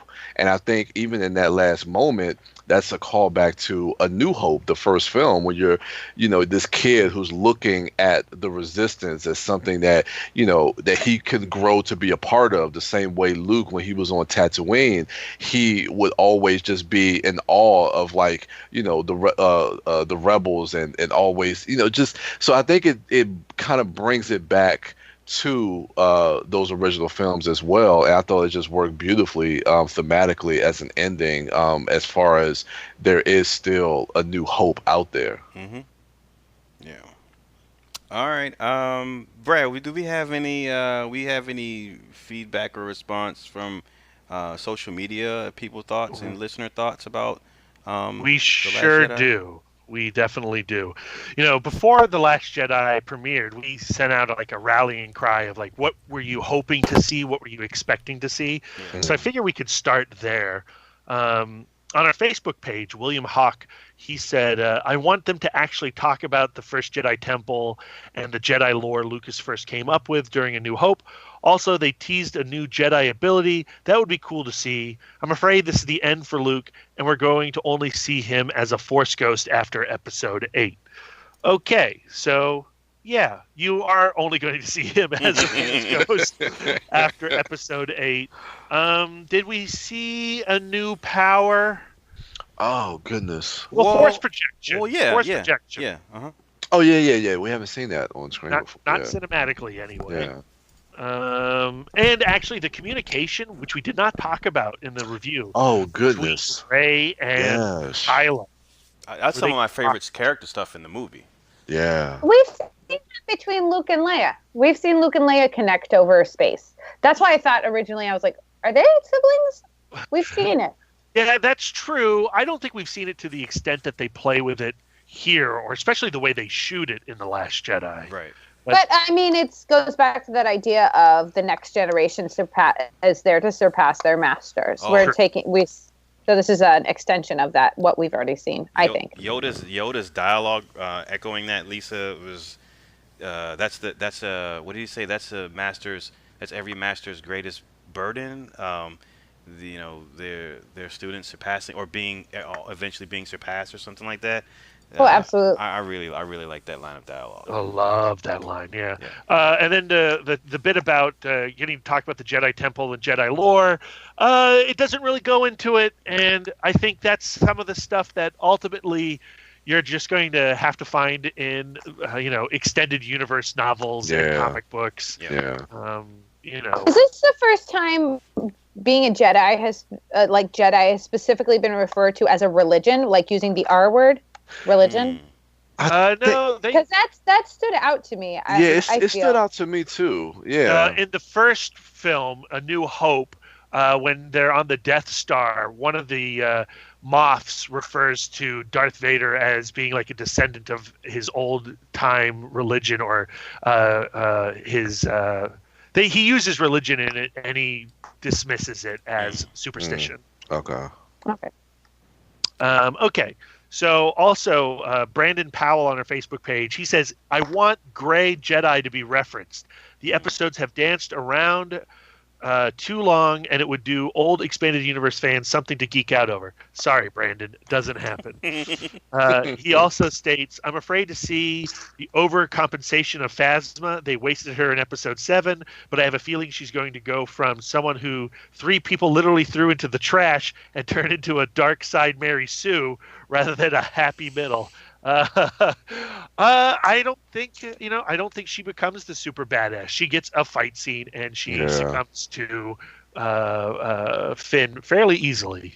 Yeah. We're still due a super badass female villain. We haven't had one yet. That is true. That is true. And do you want to see Phasma back in 9? Or are we done with Phasma? No, I think that's good. It. Yeah, I'm good. Yeah, I'm good. Yeah, me too. Yeah, I think they kind of botched that character. I like that suit so much. And then Godwin says, I'm curious to learn about whose Rey's parents are. I'm also curious to know if she will go over to the dark side and Kylo come back to the light. Also, I hope Leia doesn't die the way it's suggested in the trailer. Finally looking forward to Luke to have more than 5 seconds of screen time. You know, all that got delivered. Yeah. You know what's interesting to me too, and I want to pose a question to you guys and what you think as far as the next chapter, because this is one question I had leaving the theater. Was I talked about how this movie takes a lot of chances and is extremely bold in just being able to kill people off and let people die, but also in the idea of letting people live on. Now we did lose Carrie Fisher, and but they keep her character around, so I'm interested to see what's going to happen with 9 if they're going to recast a new actress to play Leia, because What? I mean Or ultimately have, like, a robot do it. No. because I mean, granted, you want the characters to serve the story, and if her story is not over, I think you, as hard as it would be to see someone else to play Leia, General Leia, I would think at this point, knowing that she does live on, that you would have to recast that role. Brian, can we hold that question Okay. until we have another question coming up? Oh, sorry, jumped the gun. Excellent question, though. Excellent question, Brian. Yes. So then Christopher Beckett on Facebook also says, I want a classic lightsaber battle. None of the prequel BS with all those twirling flourishing.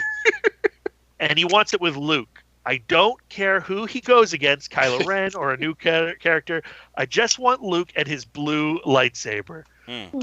Well, you did get Luke with his blue lightsaber. They never crossed swords. I don't think you got exactly what you wanted, but I hope you got something you were not expecting. And personally, I think it was far more badass.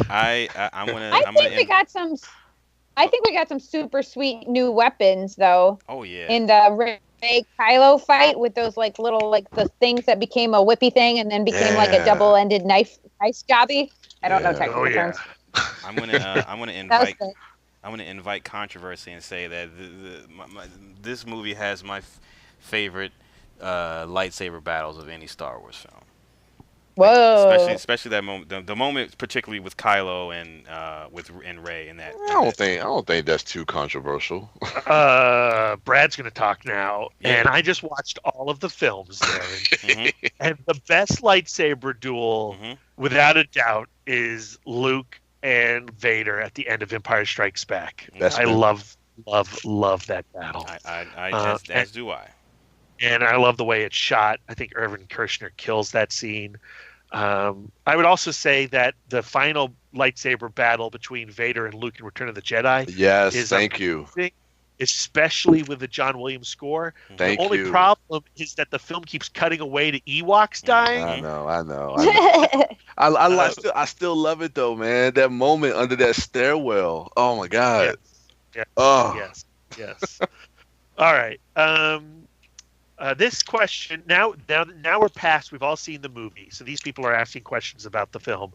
And this comes from Justin William Esquivel. He is the co-host of Epic Film Guys podcast. If you're not listening to that, you should check that out.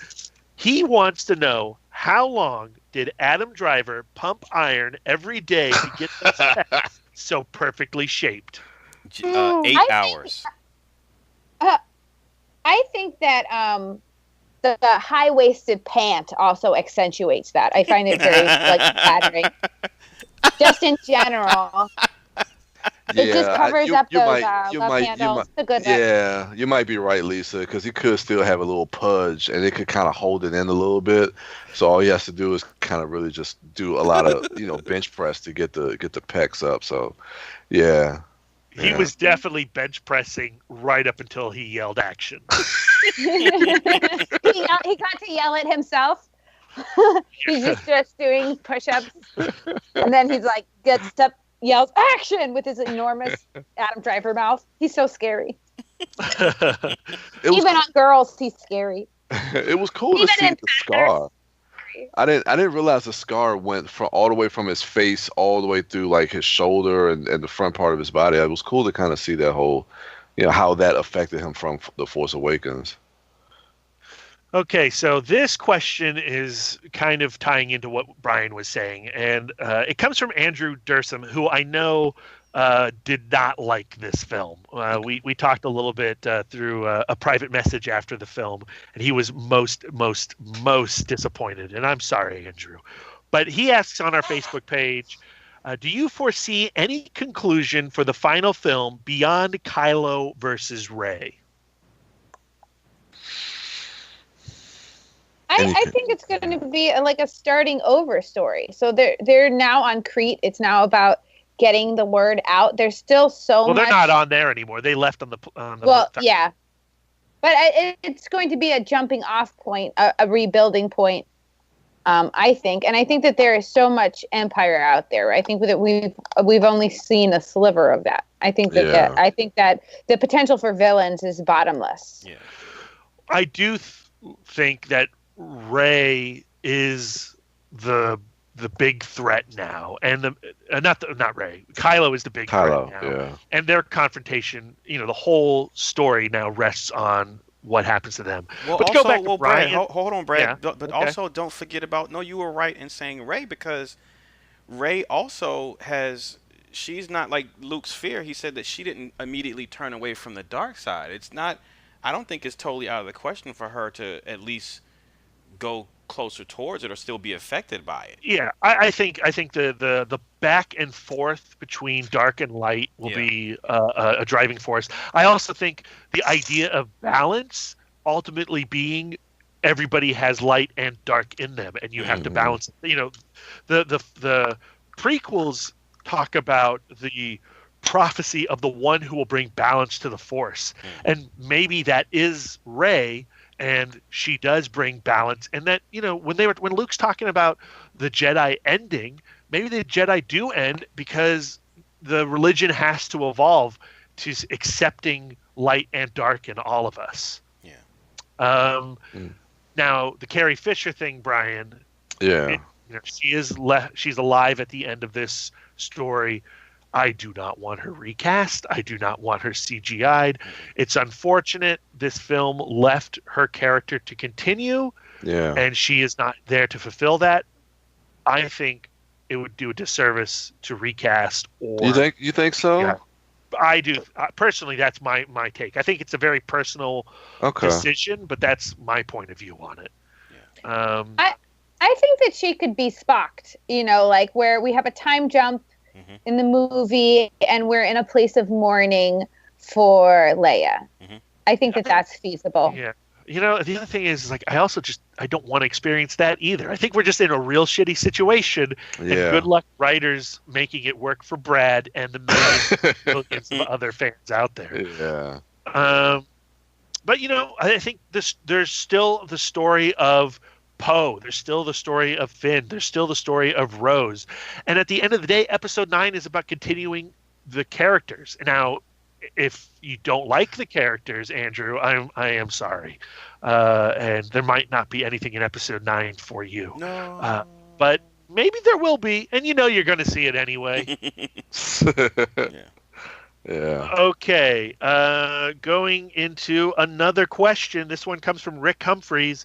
He wants to know what porgs taste like. Chicken, oily, gamey. What do they taste like? It's like dark meat. That's like the thighs of the chicken. No, it's really good. There's no white meat in porgs. Dude, it's juicy. It's so juicy. Oh man. I imagine that they're gamey. White I don't meat think can I be would juicy? dig a pork. I know. I mean, like gamey, like like a rabbit or something, where it just has like the vague taste of like dirt, like gamey.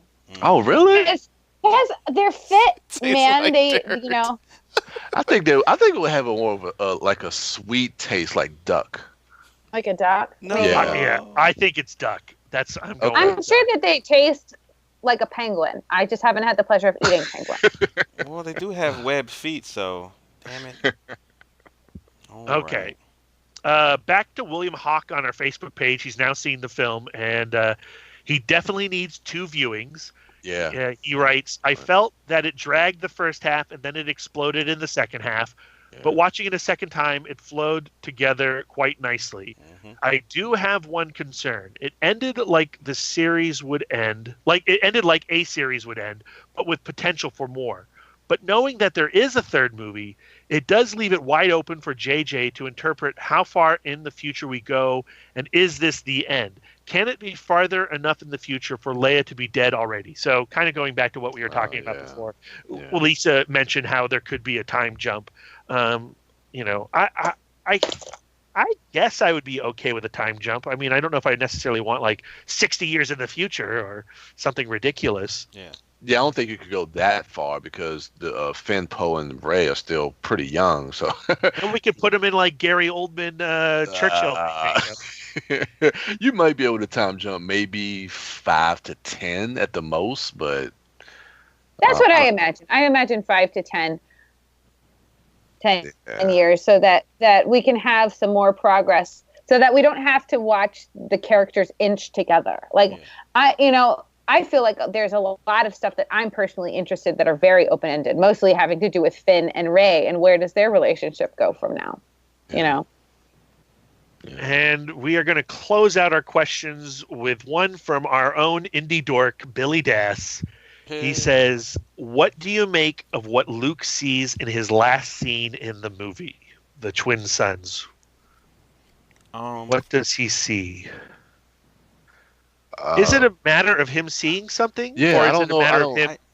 I just think he's at peace. Well, I think it goes back to what you said, Brad, about, this particular journey ending and another beginning, and it goes back to what you were saying, Brian, where in A New Hope, he's looking off into the sunset towards a new journey, and in this one, Brad, he's looking off into the sunset, because at this point, Luke knows that, well, once I go from this plane to the Force, there's much more ahead of me. There's so much more I have to do and can do. So he knows that, like you just mentioned, like you mentioned, this is just the beginning for him. This is another stage. So I think he's looking off into the sunset in that same way of, the new road ahead for him. And I think that's why he was at peace with letting go, because Rey says she felt that there was no sadness. He was at peace, and he was okay with it. And so I think that he's looking forward to this next adventure for him. Yeah. Yeah. They definitely kept with him being very angsty. Like, he was always very angsty and whiny as a character. Yeah. Always seeking understanding, wanting that balance in his life, wanting things to work out. And I think that him rejoining the Force after having this major moral victory over Kylo Ren is kind of a nice consummation of his character from the beginning. Yeah. Well, you go back to Luke at the start of Return of the Jedi when he walks into Jabba's palace, and he is like so confident, and he has achieved masterhood in his mind, but Yoda tells him, look, you're going to have to confront Vader before you can ever call yourself a master. And I think he ultimately believed his own hype after Return of the Jedi, and he talks about it in this film. That was his hubris. Mm-hmm. That's what he ultimately has to learn before he can be a true teacher, and hopefully a true teacher to Rey. And that's what I want to see from the Luke story. I don't want it to be over, because I don't think he's accomplished his job as a master for Rey by the end of Last Jedi. Yeah, that's it. It feels incomplete, because it feels like, even though he does say that she is he's not the last Jedi, and then it cuts to her, but I think there's still a lot more that she needs to learn from him. Yeah, I'm just afraid. I mean, Luke also ditched his teacher too early. That's kind of like the Jedi way. Like, you graduate yourself. Yeah, that's you make an excellent point. Yeah. All right, so I after seeing the film, I allowed myself to go and start reading reviews and things like that, and I happened to go by IMDb in order to get my quote for Never this do that. episode, and I told Brad earlier, I guess maybe I didn't realize that IMDb actually had reviews. I only use IMDb to find out what this actor or director's name was, what their filmography is, or what are quotes or whatever. But I happened to scroll down and see some reviews for The Last Jedi, and I was shocked that apparently there are a lot of people who are not happy with this film. And I the thing that you talked about earlier in the episode, Lisa, I guess I want to come back to it, in that I guess people their expectations, or what they were hoping for in this movie, based off maybe the trailers, or their history with the other films, and then what we've talked about in this review as far as what Rian Johnson does to circumvent previous Star Wars films, or what we expect. I'm surprised to see that there are a lot of people who have a tremendous amount of pushback for the directing choices, the script and the story, the narrative choices that were in the film. I mean, there were a bunch of scathing, like 1, 2, and 2-star reviews for the film. Like, what are your takes on that particular? I mean, and granted, we're all understanding that everyone's entitled to their own opinions, but are you surprised by that? I think that IMDb reviews tend to come across a little harsher than the average review. I think I do see a lot of people going, I have some, even myself, because I've only seen it once. Right. I have some unresolved emotions with this. Yeah. I still have some processing I need to do on my own to understand the story completely and bring it into my narrative as a fan and as a viewer. I think we're in a kind of a nebulous place, talking about this movie so soon. Yeah. Mm-hmm. But most people I see, I just see a lot of people going I sincerely need to watch this again. Yeah. Brad, what are your thoughts about people who say that what Rian Johnson has done with this film and these characters totally betray the previous films in the series? And even Mark Hamill, I just read a quote from him saying that when he first read the script, he told Rian Johnson, I 100% disagree with everything that you've done to I disagree with what you've done with the character of Luke. Now, having said that and gotten that off my chest, let me take what you've given me and do the best I can with your interpretation of it. Like, what are your thoughts on him changing? It is interesting listening to Mark Hamill interviews talk about this film.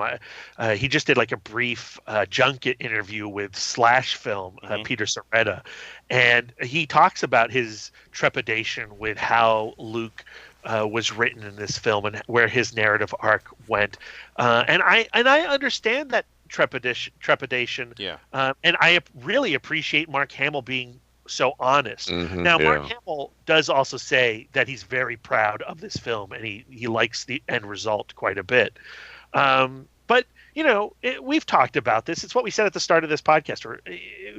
When you love something so much and you have an idea, if you were writing Star Wars, this is what you would want Luke Skywalker to do. And when somebody else writes Luke Skywalker to do something that you would not write, you get mad. Yeah. And I get that. I really do. I am a little surprised by the reaction it got just within my own friends community. I was talking to my friend Swara, who does the Beltway Banthas podcast, and he loved it. He even said it might be his all-time favorite movie, period. But that his co-host Steven hated the film. And here are two guys who spend their entire lives obsessing over Star Wars, and they are split right down the middle. Yeah. And at the end of the day, I think this film does warrant multiple viewings, and once you've seen it 2 or 3 or 20 times, if you come away and you go, you know what, I'm disappointed, then fair enough. I'm not that guy. I came away going, I loved a lot about this. I liked the majority of it. Yeah. What about you, Brian?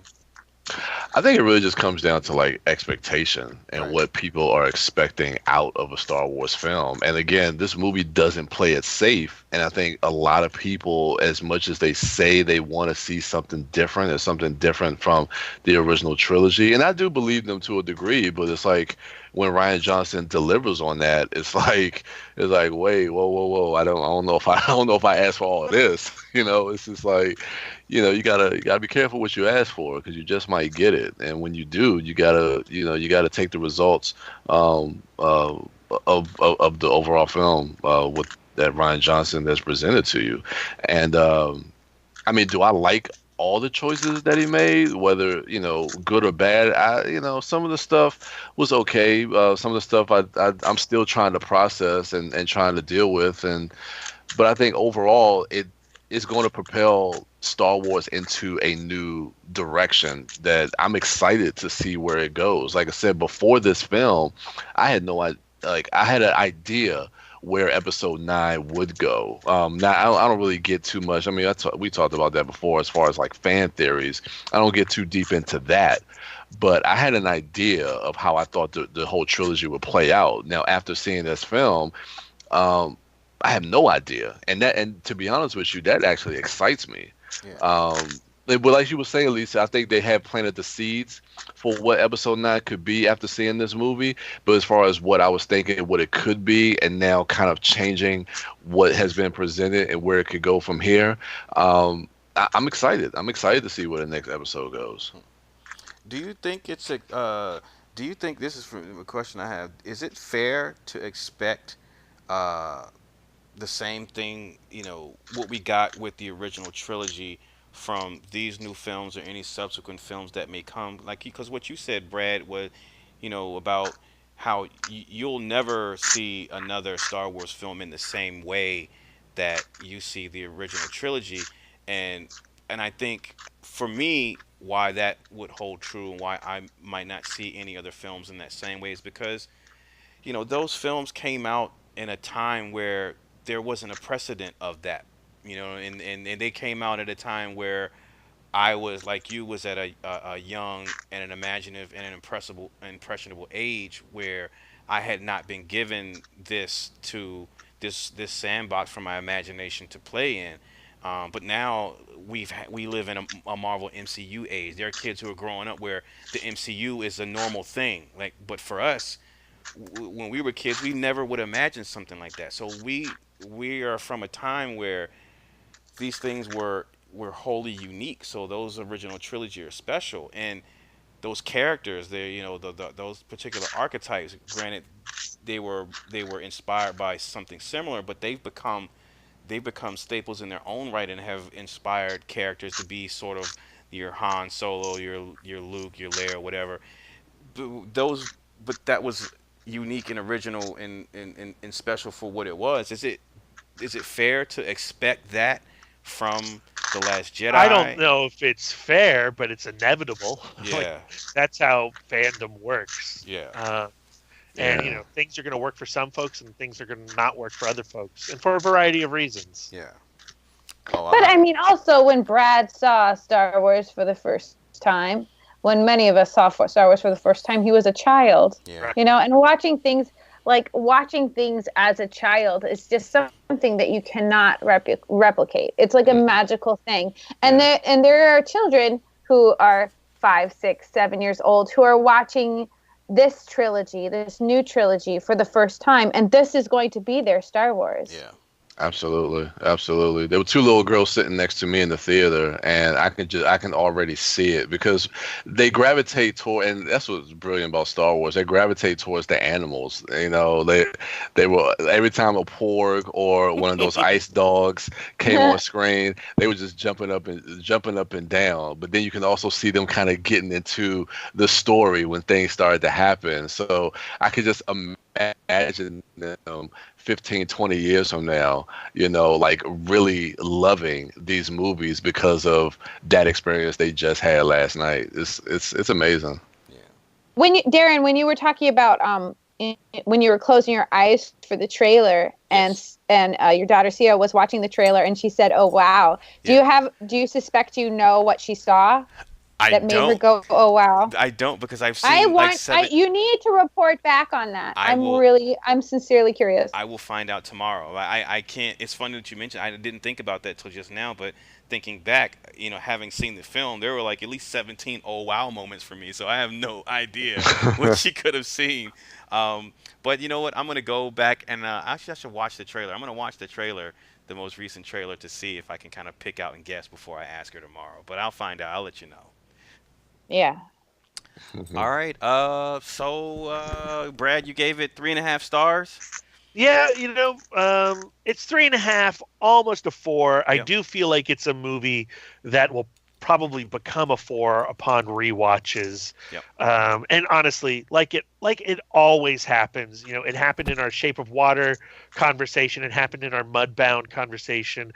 Just talking about it makes me love the film a little bit more. Yep. Yeah, it does.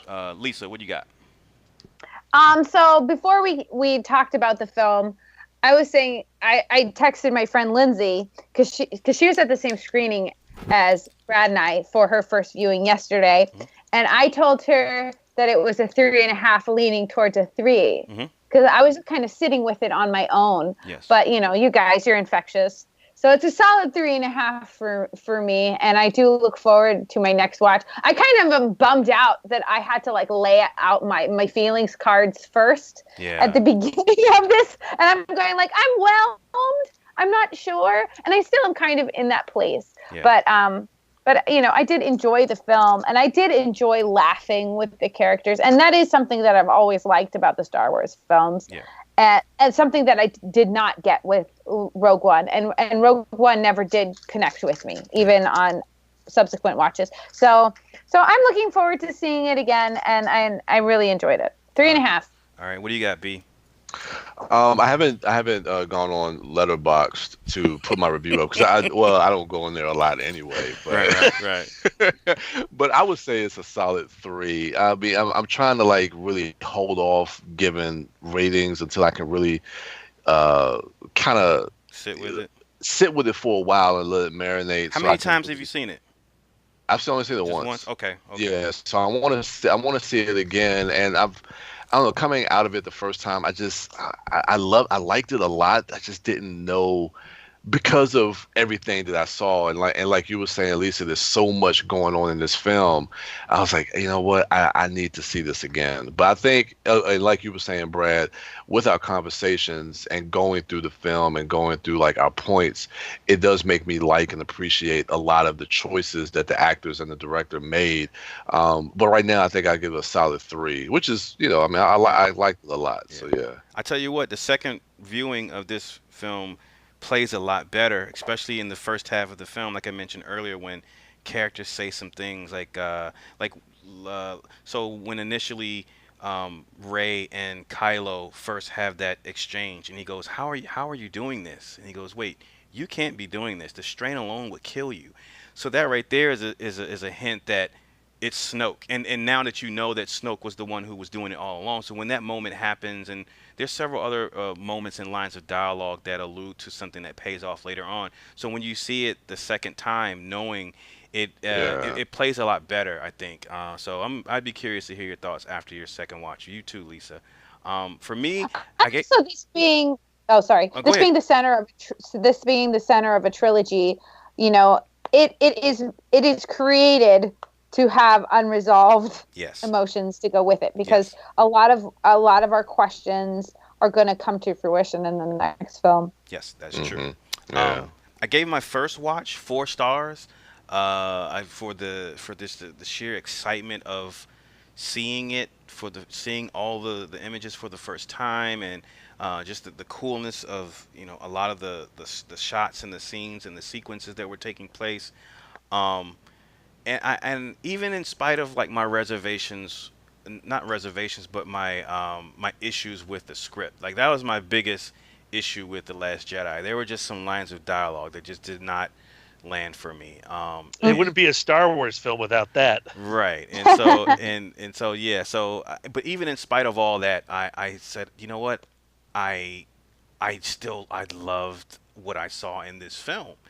And Brad, you can attest, like after that initial screening when we came out of it, like I was giddy, and I called my brother Zach, and I told him about the film, and it made me love it even more. So I was like, yeah, it's a solid 4-star film. My first experience. My second watch, again, it there are benefits to both watches. I loved them in their own way. There were things that stuck out to me that I didn't notice the first time. Again, lines of dialogue played better because I knew what they were implying and what the payoff would be. But again, the certain script choices just rang, they were more apparent the second go around, and because of that, and because of that whole sequence with Leia and them not, them taking back her death, I didn't sit with me well. And again, I understand like it that had to happen for her to get that final moment with Luke, which I really do appreciate. But still, I still had issues with that. Sure. So I've dropped it down to 3.5. Because just that second viewing, the excitement of seeing everything for the first time, like the first time that Dreadnought jumps out of hyperspace, like that was like some of the coolest shit. And I was wondering, like, man, was that in the trailer?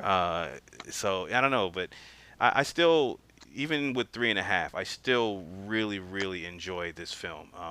This is right up there with, for me, this is in my top 3. Like I enjoyed it that much, and a lot of it has to do with the history that pays off. Like you mentioned, Brad, that moment with Luke and Yoda, and the moment with Luke and R2. Like those moments resonate so much because of the existence of the original trilogy, and so. I don't know, like I really enjoyed the film, and I think that like you, Brad, with subsequent viewings, it's gonna, it'll probably go back up to 4. I gotta take Zachary to see it. Sia wants to go see it, so yeah. As of right now, though, I got it at a 3.5 at my second viewing. Um, Listeners, hit us up on social media if you haven't already rated the movie on Letterboxd. If you don't use Letterboxd, let us know what you thought of the film. If you want to continue the discussion, if you still have some talking points, arguing points about the film, you can follow us at ItModcast on Twitter, Instagram, and on Facebook, and hit us up there, and we can continue the discussion. Brian can be found at the Turtle Dork on Twitter, at the Turtle Dork 1 on Instagram, and at Brian William Young on Facebook. Lisa Gullickson is at Sidewalk Siren on Twitter, Instagram, and Letterboxd. Brad Gullickson is at Mouth Dork Eating Porgs on Twitter, Instagram, Facebook, Letterboxd, and Untapped. And I am Darren Smith, the Disco Dork, on all social medias. That is going to do it for us. Thank you all for listening. Please excuse the sound quality, but we enjoyed talking to you and talking for you, and we hope you enjoyed this discussion, and we hope you enjoyed the movie. If you haven't seen it, go out and see it. That's going to do it for us. Thank you all for listening, and may the Force be with you. Until next time.